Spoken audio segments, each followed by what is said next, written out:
네, 최근 정부가 경남에 깨끗한 물을 나누어 쓰는 낙동강 먹는 물 공급 사업을 추진 확정했습니다. 그런데 이 사업을 두고 그동안 지역에서는 반발이 이어져 왔는데요.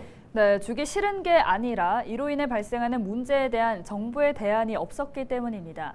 그런데 이번에도 아무런 소통 없이 추진되면서 지역의 반발이 다시 확산하고 있습니다. 권정수 기자의 보도입니다.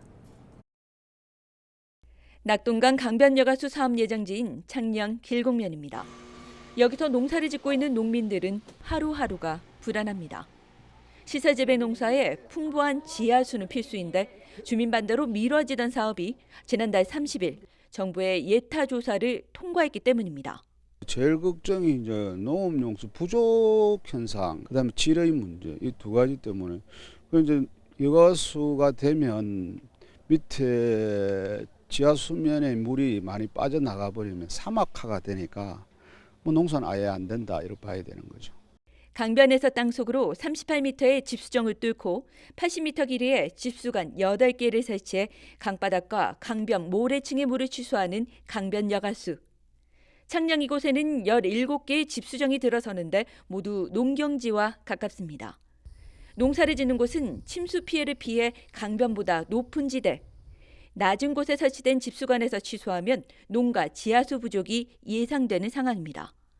이런 우려는 2014년부터 2년간 정부기관과 농민, 전문가가 진행한 조사에서도 드러났습니다. 당시 집수정 1개를 설치하자 1.5m 정도 지하수 수위가 하강했고 10년 이내에 5m가 하강하는 것으로 추정됐습니다. 수위 하강 5m면은 여기는 하우스를 많이 하기 때문에 하우스 농사를 전부 다 포기를 해야 되는 상황입니다. 창녕 하만보다는 좀 위쪽이지만 하중도가 있고 저희들은 저기를 개발해서 괜찮으면 가지고 가라고 항상 말을 해왔습니다. 그런데 그 사람들은 아직까지도 여기에 대한 연구도 한번 해보지도 않고 무조건 창녕 낙동강 강변여가수와 합천 황광복류소에서 각각 45만 톤의 물을 취수해 하루 평균 90만 톤의 물을 부산과 경남 동부 지역에 공급하겠다는 정부.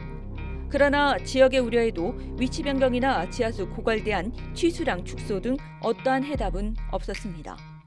계획대로라면 사업은 2024년까지 실시 설계와 환경 영향 평가 등을 거쳐 2025년 착공하게 됩니다. 계획 초기부터 제기된 문제에도 소통 없이 추진되는 사업에 성난 지역의 반발도 재점화를 예고하고 있습니다. 헬로티비 뉴스 권정숙입니다.